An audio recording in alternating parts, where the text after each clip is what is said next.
정부에서 그 다음 규제 정책을 펼치지는 않겠다. 실제 지금 뭐 10월 달 것만 보더라도 브레이크가 지금 제대로 걸리고 있거든요. 맹호님, 네. 요새 대출이 막혀서 난리던데요? 뭐 이슈가 조금 있죠. 보통 우리 집 살 때 대출을 많이 활용하잖아요. 3억 하는 아파트 말고 30억, 뭐 40억 하는 아파트 살 때 대출 없이 사는 사람도 꽤 많잖아요. 네. 근데 은근히 3억, 4억, 5억 아파트 살 때 대출을 많이 하거든요.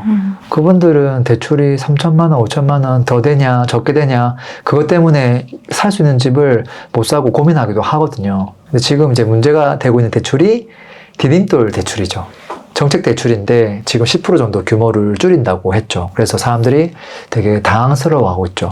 근데 이렇게 대출을 막으면 사람들이 집 사는데 바로 허들이 생기니까 가격이 떨어질까요? 글쎄요. 그건 좀 지켜봐야 될 것 같기는 해요. 근데 이제 대출 규제한다, 뭐 난리 났다 이런 자극적인 뉴스가 좀 많잖아요. 뭐 썸네일도 마찬가지고 이제 그러다 보니까 내 집 고름을 할까 말까 내 집 마련을 고민하는 분들의 심리에 영향을 좀 주는 것 같아요. 그리고 이제 심리적으로 영향을 받으니까 지금 거래량이 반토막이 났죠. 이게 거래가 줄었다고 해서 무조건 하락한다고 보진 않거든요. 그 기간이 얼마나 길어지느냐 아니면 조금 더 짧아지느냐 거기에 따라 가격이 결정되지 않을까 싶습니다. 그러면 정확하게 지금 정부에서 어떤 대출을 규제를 하고 있는 거예요? 지금 일단은 기본적으로 사람들이 인지를 못하는 것 중에 하나가 사실은 대출 총량 자체를 줄이고 있어요. 그래서 금리를 일부러 조금 더 비싸게 하기도 하고요. 그 다음에 신용도를 좀 깐깐하게 보면서 대출 잘 안 해주려고 하죠. 그 다음에 디딤돌 대출 같은 경우는 이게 연소득 6억 이하 그리고 그 기존 집을 이제 5억짜리 아파트를 매수할 때 그때 대출을 조금 뭐 70% 생애 최초는 뭐 80% 이렇게 해줬었거든요. 근데 거기서 지금 10% 정도를 적게 해준다 이거예요. 그게 이제 디딤돌 대출이거든요. 근데 이제 그게 전국에 다 해당할 수 있는데 지금 최근에 나온 거는 수도권 한정으로 한다 이렇게 되는 거죠. 근데 수도권에 특히나 서울에 신축 아파트 사람들이 좋아하잖아요. 근데 5억 이하 아파트는 없거든요. 그러니까 지금 사람들이 사고 싶어하는 아파트는 서울의 신축 아파트인데 디딤돌 대출이랑 아무 상관이 없어요. 그 상관 있는 지역은 어디냐면 인천이나 수도권에서 경기도 외곽 지역이에요. 그러면 정작 또 1억에서 2억 이하로 들고 있는 사람들만 대출이 더 안 나오게 생겼네요. 맞아요. 왜 서민들 대출을 막는 거예요?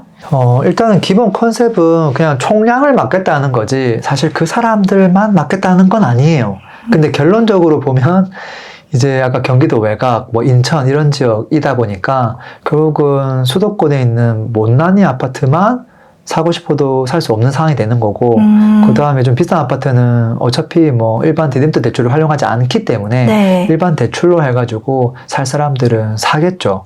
그리고 이제 신생아 특례 대출도 있거든요. 근데 그거는 이제 9억까지 가능합니다. 5억까지가 아니라 6억 이하 같은 경우는 반공제가 없고 6억에서 9억 사이는 반공제를 한 후에 대출을 해주는데 어쨌든 그 아파트 가격이 9억까지는 되거든요. 9억 정도면 그래도 서울에서 검토할 수 있는 아파트가 많이 있죠. 근데 또 신생아 대출을 이용할 수 있는 사람은 또 그렇게 많지는 않잖아요. 근데 어쨌든 그 부분은 건들지 않았다. 그래서 모든 대출을 다 줄이고 있는 건 아니고 좀 사람들이 좀 많이 살려고 하는 금액대 비싼 아파트들은 어차피 특례 대출이 없으니까 그거는 지금 건드린 게 없고 그냥 이제 특례 대출에 해당한 것 중에서 디딤돌 대출에 대해서만 조금 줄였다. 그 목적이 좀 한도를 좀 줄이는 거 있다. 이렇게 보면 되지 않을까 싶습니다.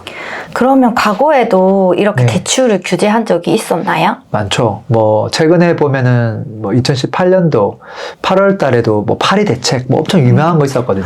근데 그때는 꼭 뭐 대출을 규제해야지라기보다는 전방위적으로 압박이 다 들어갔었거든요. 그래서 뭐 서울 전 지역을 다 투기 과열 지구로 지정하고 근데 이게 지정이 되는 순간 대출이 차단되거든요.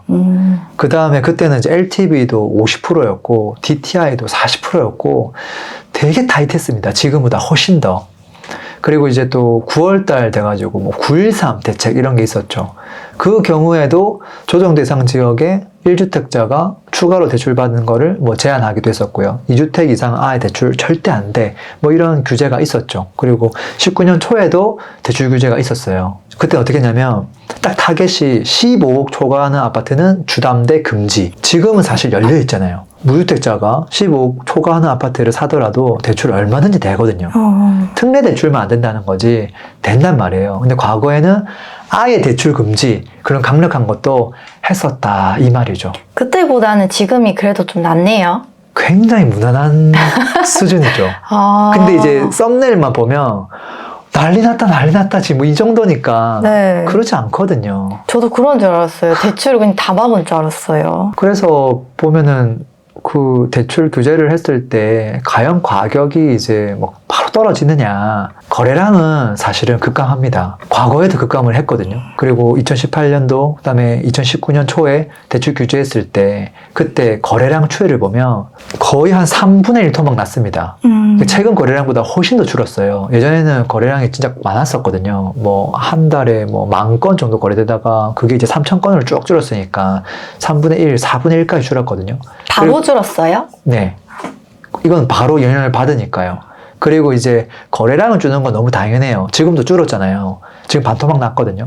근데 이제 과연 가격이 이제 하락하냐의 부분에 있어서 과거에 2018년에서 2019년 사이에 가격이 조정이 좀 있었습니다. 대략 한 3개월에서 6개월 기간 동안 근데 그 하락이 굉장히 미미하긴 했어요. 근데 어쨌든 그 전까지만 하더라도 계속 상승하다가 분명히 하락을 조금 하긴 했어요. 그 시기에 산 사람이 사실은 어떻게 보면 위는 거죠. 왜? 그 다음에 바로 또 상승했거든요. 참 신기하죠. 네. 그러면은 그 이후로는 살짝 내렸다가 다시 올라온 거네요. 맞아요. 그게 이제 우리가 잘 생각해보면 대출 규제로 잠시 누르긴 눌렀는데 이 집을 사고 싶은 사람의 욕망이 없어진 건 아니었거든요. 그게 결국은 내성이 자꾸 생기잖아요. 그러면 대출을 좀 적게 한 상태로라도 사야 되겠는데? 이런 사람들이 자꾸 내 집 마련을 하는 거죠. 그러다 보니까 2019년 중순 넘어가서부터는 거래량도 회복하고 그 다음에 또 2020년쯤 오면서 코로나가 터져요. 그러면서도 미국의 돈을 막 무한정 찍어내죠. 전 세계 자산 가치가 폭등했죠. 그러면서 또 매매가가 오르니까 사람들이 또 막 마구마구 샀죠. 뭐 그런 시나리오가 옛날에 있었죠. 그러면 지금 이제 24년도가 거의 끝나가는데 대출 규제하는데 방향성이 바뀔 가능성이 있을까요? 대출 규제를 하다가 뭐 갑자기 안 하지는 않겠죠. 그것들을 당분간은 꽤 오랜 기간 유지하겠다 이런 생각을 합니다. 왜냐하면 지금 엄청난 규제를 한 게 아니라 70%, 80% 해주던 또 금리를 2%대로 해주던 특례 대출을 이제 10% 정도 줄인 거거든요. 그 다음에 이제 좀 갭 투자하지 말라고 조건부 대출 조금 이제 해둔 거라서 대출을 왜 규제를 하는지 잘 생각해보면 크게 두 가지 목적이 있어요. 제 생각이에요. 첫 번째는 대출 총량을 줄이는 게 첫 번째고요. 두 번째는 부동산 과열되는 거를 조금 막자. 이게 두 번째예요. 이 두 가지 목적이 다 달성이 되면 당연히 대출 규제를 풀겠죠. 정상화 하겠죠. 근데 만약에 그 목적 달성이 안 되면 계속 유지하겠죠. 그래서 이 두 가지를 봐야 돼요. 정부의 입장에서. 그럼 이제 저도 정부 입장에서 보는 거죠. 자, 대출 총량이 잘 줄어들고 있는지를 모니터링 좀 해봐야 되는데 기본적으로 대출 총량 자체는 경제가 성장하면 무조건 늘어나거든요. 50년 동안 계속 늘어왔어요. 실제 그래프를 보면. 근데 재미난 건 뭐냐면 이게 연말 바로 직전 있죠. 그때 항상 총량이 줄어요. 그 관리하고 있다는 소리예요. 매년 2016년, 17, 18, 19, 20 매년 보면 한 8, 9, 10, 11월 달 요때 대출 총량을 규제를 합니다. 그래서 항상 총량이 줄었다가 다시 늘어가요. 그래서 지금 하는 것들도 그런 맥락의 또 활동이다. 이런 생각을 하고요. 그게 이제 한국은행에서 발표한 민간 부분의 대출 추이를 보면 딱 답이 나오거든요. 그래서 정부가 잘 규제하고 있다. 이런 생각이 저는 들고요.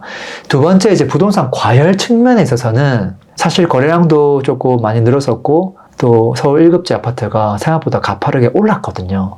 그러니까 어떻게 보면 브레이크를 한 번은 걸어줄 필요가 있다 이런 생각을 했을 것 같고요. 그게 이제 만약에 걸리면 어떻게 될까요? 브레이크가 걸리면 그러면 뭐 노멀하게 되는 거죠. 사실 서울 1급지만 많이 올랐지 경기도, 인천, 지방 최근에 1년 동안 뭐 올랐나요? 아니요. 그러니까 전국에 사실 5%도 안 올랐어요. 그 오른 지역이 5%도 안 되거든요. 그러니까 어찌 보면 그렇게 심하게 뭐 부동산 과열돼 있다 이렇게 판단할 수는 없어요. 서울에 있는 1급지가 조금 빠르게 올라가는 것만 살짝 브레이크만 걸어주면 되지 않을까 이런 생각을 갖고 있을 것 같아요. 그래서 그게 너무 올라가는 건 당연한데 적당한 폭으로만 올라가면 정부에서 그 다음 규제 정책을 펼치지는 않겠다. 대출 관련해서. 그 매매 가격 변동 시세를 보면 실제 지금 뭐 10월 달 것만 보더라도 브레이크가 지금 제대로 걸리고 있거든요. 지금 거의 도봉구부터 시작해서 싹 다 오르던 게 지금 싹 다시 빨간불이 지역이 조금 작아지고 있어요. 그래서 정부가 원하는 대로 되고 있구나 이런 생각이 좀 듭니다. 저는 지금 대출 막는 게 네. 급작스럽게 너무 많이 올라서 처음으로 이렇게 대출 막는 줄 알았는데 매년 이렇게 대출을 조금씩 막고 있었다는 게 신기하네요. 뭐 대대적으로 뭐 대출 규제 이렇게 선포는 잘 안 했지만 그 금융위원회에서 이제 은행 불러가지고 그런 통제들은 계속 해왔다는 거죠. 근데 최근에 이제 규제 정책을 내면서 그게 좀 우리한테 피부에 좀 와닿은 거죠. 그리고 뭐 예전에는 뭐 LTV 50%, 15억 초과 대출 금지 이 정도였는데 지금은 조금 약한 규제라고 보고요. 그리고 지금 대출 이제 규제 정책이 나와서 집을 못 사는 것도 있겠지만 사실은 규제를 하니까 심리적으로 움츠러드는 면이 저는 좀 더 크다고 봐요. 그래서 그 덕분에 또 누군가는 급한 사람이 있을 거 아니에요. 팔아야 되는 사람. 그래서 그런 물건들 금매로 좀 나올 수도 있겠다 이런 생각도 들고요. 그 기간이 또 얼마나 길어지는지 조금 더 지켜봐야 될 것 같기도 하고 그리고 지금의 빙하기가 또 누군가에게는 또 좋은 기회겠다 이런 생각도 듭니다. 그래서 많은 분들이 또 째려보고 있더라고요. 입장이 다 다른 것 같아요. 네. 그걸 정리를 해보면 항상 이렇게 말에 대출을 해왔고 누군가에게는 이게 또 기회가 될 수 있다. 네. 저도 열심히 찾아보도록 하겠습니다. 네, 저는 대출 규제 이꼬르 가격 하락이라고 보지는 않습니다. 그걸 얼마큼 더 강력하게 하냐에 따라 하락으로 갈 수 있는데 더 강력하게 할 이유는 별로 없겠다 이라는 생각이 좀 들었습니다. 랭구님, 그러면은 2025년 초에 대출이 또 확 늘어날 수도 있어요? 일단은 그거는 이제 은행에서 어떻게 하냐인데 기본적으로 이제 은행의 정책이라는 게 1년 동안 자기들이 빌려줄 수 있는 금액의 한도가 있어요. 그리고 연말이 되면 그게 다 소진이 되거든요. 그래서 해주려고 해도 못해요. 그 대표적인 예시가 지금 올림픽 파크 포레온 있죠. 지금 11월 말부터 입주를 하는데 은행별로 입장을 발표했거든요. 우리는 1,000억까지만 됩니다. 우리는 500억까지만 대출할 수 있습니다. 이렇게 막 제한해서 발표한 이유가 연말이 되면 이미 다 좀 소진된 상태거든요. 근데 이제 억지로 많이 해주는 거예요. 근데 연초가 되면 어떻게 될까요? 리셋이 돼요. 그런 키워드가 뉴스에 보일 거예요. 그래서 연초가 되면 또 되게 공격적으로 영업을 합니다. 그래서 지금보다는 나아질 거예요. 리셋이 된다는 게 그냥 총량을 다시 세팅한다는 거예요? 네. 뭐 1년 동안 내가 만약에 은행에서 뭐 1조를 해줄 수 있다. 그러면 이게 다 소진되고 나면 연초가 되면 다시 0에서 1조를 할 수 있는 상태가 되는 거죠. 그럼 돈 없는 사람들은 연초를 기대해봐도 되겠나요? 그래서 지금 대출을 하려는 사람들이 대부분 연초만 기대하고 있어요. 그렇구나. 그래서 지금 올림픽 파크 포레온도 입주를 전부 내년을 미루고 있는 이유가 거기에 있죠. 내가 소름 돋았어요. 입주 기간이 계속 늘어나더라고요. 그게 지금. 네. 그래서 내년은 대출 관련해서 사람들이 그렇게 막 압박을 받을 것 같지는 않아요. 지금 올해가 좀 마지막이지 않을까 합니다. 가격이 오르고 내리는 원리. 제가 무료 전자책 지금 푸른 사이트에다가 올려놨으니까요. 원리를 미리미리 좀 공부를 해 두시면 좋겠습니다. 현금 흐름도 만들고 싶은 분이 있겠죠. 이건 별도의 공부가 좀 필요합니다. 제가 VOD로 좀 무료로 하나 올려놨으니까 푸른 사이트에서 보시고 무기 하나를 더 장착해 가시면 좋겠습니다.